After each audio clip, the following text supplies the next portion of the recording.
get incredibly sneezy throughout the course of this video, it is purely because I have not worn this sweater in like a year. It's just been sitting in the closet and I think it might be a bit dusty.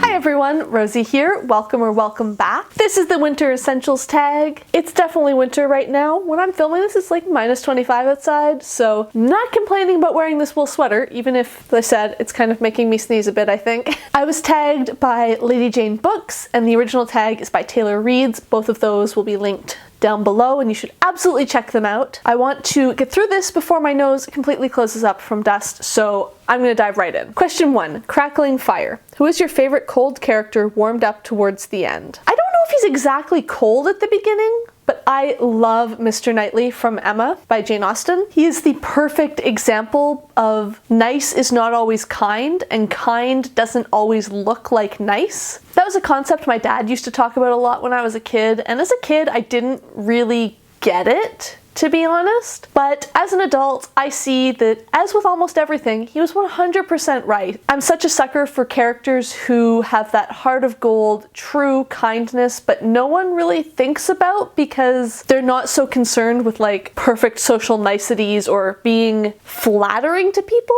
Essentially, Mr. Knightley is about actually being kind and supportive to people, even if that's not always telling them what they want to hear, and as an adult, I am so here for that. And also, of course, by the end of the book, we see that he is, of course, a total softie, wonderful person, cares so much about everybody. Question 2, Snowflakes. What is a book that was full of unique characters? I hate to bring this book up again, but I'm going with Central Station by Lavie Tidhar. I did a whole video about this book with Amrita, so be sure to check that out if you want to know my full thoughts on the book. It absolutely has some very unique, very interesting, very different from most other books I've read characters, and I thought that was a really interesting part of the book. Question 3, Gingerbread Family. Which fictional family would you want to be part of? I'm choosing the Baggins family from The Hobbit and Lord of the Rings by J.R.R. Tolkien. I'm not very keen to sign up for large-scale adventures like Frodo and Bilbo did, but their life around the Shire of eating good food, drinking good drinks, being kind of bookish and nerdy, but also liking to go on hikes,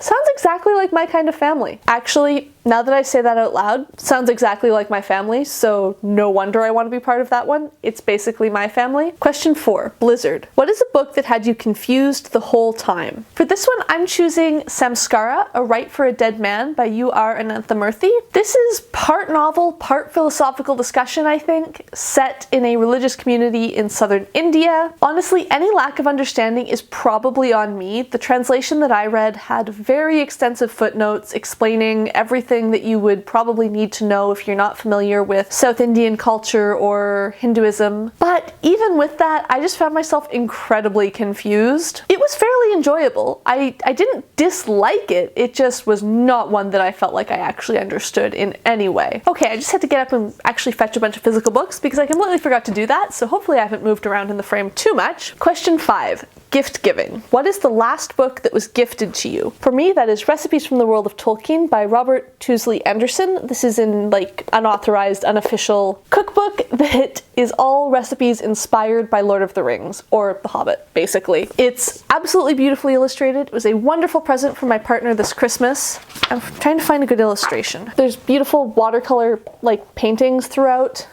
It's really lovely. One of my favorite things with cookbooks is to lust over them, acquire them, and then never actually cook anything from them. It's a character flaw. I'm trying to work on it. Hopefully I will cook something from this soon, and hopefully it will be amazing. I have high hopes. I think it's going to be really good once I can actually get myself organized to pick some recipes and make them. Question 6, Snowball. What is the biggest book you've ever read? You guys are gonna get really tired of this answer because I don't think it's gonna change anytime soon, and it's not a book I have much to say about. I know I've mentioned it before on this channel. It is A Storm of Swords by George R.R. Martin at 1,177 pages for the mass market paperback that I read. Unfortunately, as I said, I have virtually no thoughts. I read this in 2013. Do you remember 2013? I don't remember 2013. I especially don't remember books I read then that I didn't actually like that much. So, I'm sorry.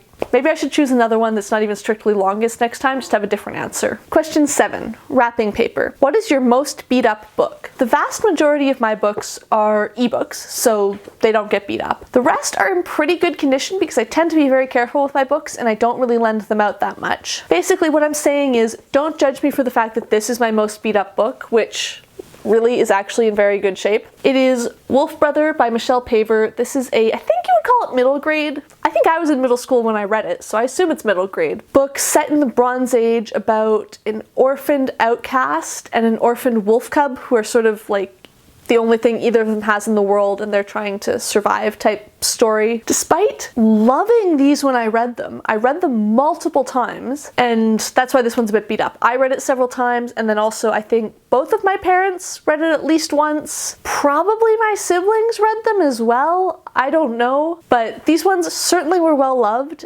and I don't remember anything about them. So one of the reasons I still have them, other than the fact that I just really liked them so I want to keep them, is that I actually do want to reread them at some point. Question 8, Christmas lights. What is a book you own that has many colors on the cover? I have chosen Feminism for the 99% by Cinzia, Arruzza, Tithi, Bhattacharya, and Nancy Fraser. This is a tiny little book that I hauled last summer and still have not read.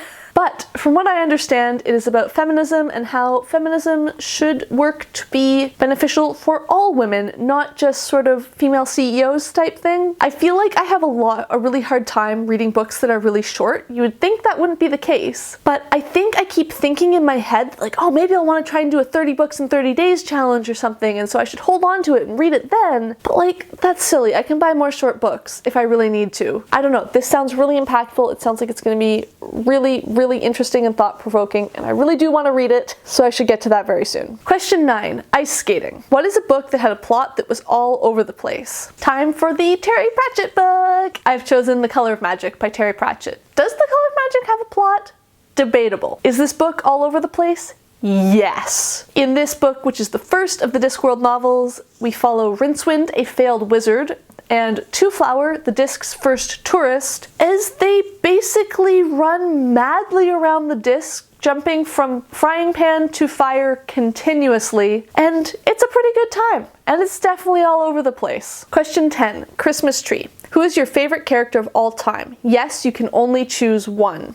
Trying to pick an answer for this question stressed me out so much. I want you all to know this was a very difficult experience. It was so hard to try and narrow it down from all of the fabulous characters that I was considering that I kind of spiraled a bit while I was planning this video and ended up planning an entire potential read-along instead, which is not helpful. And then I realized I was still going to be forced to pick a character because I can't break the rules, so like it says I have to pick one, so I have to pick one even though I really don't want to. On the understanding that I am being forced to do this, I'm going with Alexia Terabody from Soulless by Gail Carriger. She is a fabulous curvy heroine who loves fashionable clothing and yet still is not afraid to say, this party's boring, the snacks are shitty, I'm going to the library and ordering myself snacks from the butler. Like, she's just my kind of girl. And I guess that's how we're going to judge favorite character today. Question 11, The Star. What's a book you look forward to rereading each year? I don't know if I want to reread this one every year, but I adore rereading Lord of the Rings by J.R.R. Tolkien. You guys know that. I reread it last fall. It was incredible. I enjoyed it so much. I swear, every time I read these books, I love them even more, and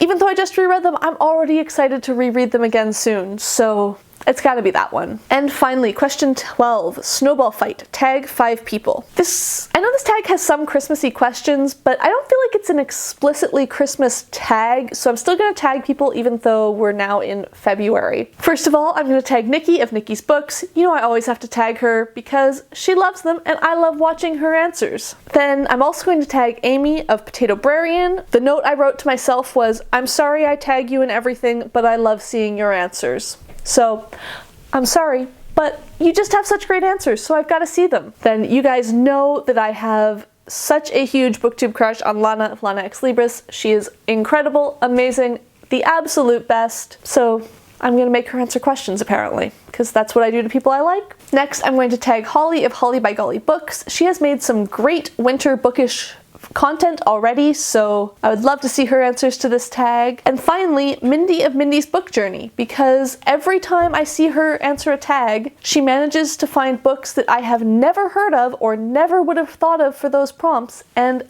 I love to see it. I love, love, love how all of her videos expose me to totally new books that I have never heard of. If you have thoughts on any of the books I mentioned, or think I should have chosen something totally different for some of these questions, or want to share what you would have answered for some of them, please let me know down below in the comments. As always, if you like this video, please hit the like button down below. If you'd like to see more of my videos, please hit subscribe, and thank you for watching.